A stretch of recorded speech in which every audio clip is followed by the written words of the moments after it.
राजनीति, आंदोलन, किसान, करप्शन, गरीबी, इन सभी मुद्दों पर आवाज उठाएगा अब तक न्यूज इंडिया। सत्ता के आगे जब भी सवाल कमजोर पड़ने लग जाए तो सवाल उठाने पड़ते हैं। बोल के लफ्ज आजाद है तेरे, बोल के सच जिंदा है अब तक। सिविल हॉस्पिटल में मुसलसल कई महीनों से दवाएं, सलाइन, स्टाफ, इन सबको लेकर मरीजों की और आम गरीब लोगों की शिकायत है। सिविल हॉस्पिटल में गरीब इंसान ही यहाँ इलाज के लिए आता है। जिसके पास रुपया पैसा है वो कभी यहाँ रुक नहीं करता। और एक गरीब आदमी जब अपने इलाज के लिए आता है और उसको 1000-1500 की दवा लिख के दी जाती है तो ये उसके लिए बड़ा मसला खड़ा हो जाता है। और मीडिया के जरिए, आप लोगों के जरिए, दूसरे लोगों के जरिए ये मुसलसल ये बातें अवामी सतह पर लाई गई कि सिविल हॉस्पिटल में मेडिसिन, सलाइन, मशीनरी का बड़ा मसला खड़ा हो गया है, लेकिन उसके बावजूद सुधार क्यों नहीं हो रहा है। इसलिए आज समाजवादी पार्टी का एक वफ्द आकर जो सिविल हॉस्पिटल के इंचार्ज हैं उनसे मुलाकात किए, उनसे तफसील जाने। हमारा मकसद सिर्फ बात बोल देना और वो मसला क्या है ये नहीं समझना, ये बराबर बात नहीं है। मसला जो है ये सरकार का है, महाराष्ट्र सरकार, जो आज सबसे बड़ी महाराष्ट्र में पावरफुल सरकार बनी।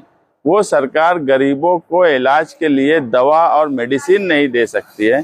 ऐसी सरकार को जगाने के लिए, क्योंकि ये जून से ये मसला मुसलसल चल रहा है, अब ऐसी नौबत है कि यहाँ पर एक सलाइन भी चढ़ाने की पोजीशन नहीं बची। हेल्थ ऑफिसर शिवसेना शिंदे सरकार का है। सरकार बीजेपी की बड़ी मजबूत सरकार मानी जाती है। गरीबों की कई अलग अलग फंड दिए जाते हैं, लेकिन जो गरीब को दवा नहीं दे सके, ऐसी सरकार को जगाने की जरूरत है। इसीलिए हमने आज यहाँ पर जो बातचीत से समझा और ये तय किया कि कल 12 बजे गांधी जी के पुतला मौसम पुल पर चंदा मांगने का काम किया जाएगा आम लोगों से, और वो चंदा हेल्थ ऑफिसर को भेजा जाएगा। और इसी के साथ साथ मंत्री, मालेगांव शहर में एक बड़े मंत्री हैं, यहाँ पर सोबत आई बच्चाओ एमपी चुन के आई, एक एमएलए बड़े अपने आप को पावरफुल वो बोलते हैं, वो हैं। इन सबका काम है कि जब से ये चुन के आए, और अगर यहाँ पर मेडिसिन का मसला है और सिविल हॉस्पिटल में एक फंड के लिए इनके पास एक नियोजन है, रुग्ण कल्याण समिति जनरल अस्पताल, तो इन्होंने अपनी 6 महीने की पगार मंत्री साहब ने, एमपी साहिबा ने, एमएलए साहब ने, जो इनको पगार, एक भारी भरकम पगार महाराष्ट्र सरकार इनको देती है, तो कम से कम 6 महीने का फंड उन्होंने इस रोगन कल्याण समिति जनरल फंड में जमा करना। और कल हम आम लोगों से चंदा जमा करके हेल्थ ऑफिसर को भेजेंगे कि अगर आपके पास पैसा नहीं है और सरकार पैसा नहीं दे सकती है इलाज के लिए, जबकि सबसे पहली बुनियादी जरूरत किसी भी सरकार की या कारपोरेशन की या जो भी अथॉरिटी है, सबसे पहली बुनियादी काम उनका हेल्थ को देखना, हेल्थ को संभालना होता है।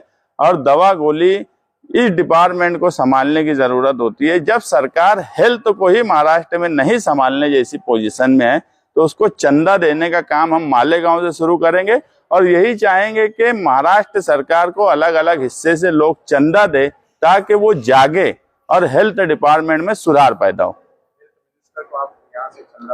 हम कल गांधी जी के पुतले के पास चंदा जमा करना शुरू करेंगे, और जो भी चंदा जमा होगा वो हेल्थ मिनिस्टर को भेजेंगे। सरकार को जगाने का काम महाराष्ट्र सरकार को यहाँ के नुमाइंदे का भी बात की इत्तला उनको दे सकते। यहाँ के नुमाइंदे का रहना नहीं रहना कोई मतलब का नहीं है, इसलिए उनके बारे में कोई बात बोलना भी कोई मतलब की नहीं है। लोग बोलते हैं कि वो कभी 1 महीने से बाहर थे, उनका रहना और नहीं रहना दोनों बराबर है। और उनको जगाने का, पहले तो सरकार को जगाने का, मालेगांव के लोग 1 साल से उनको जगाने की कोशिश कर रहे, वो नहीं जाग पा रहे, वो क्या सरकार को जगाएंगे।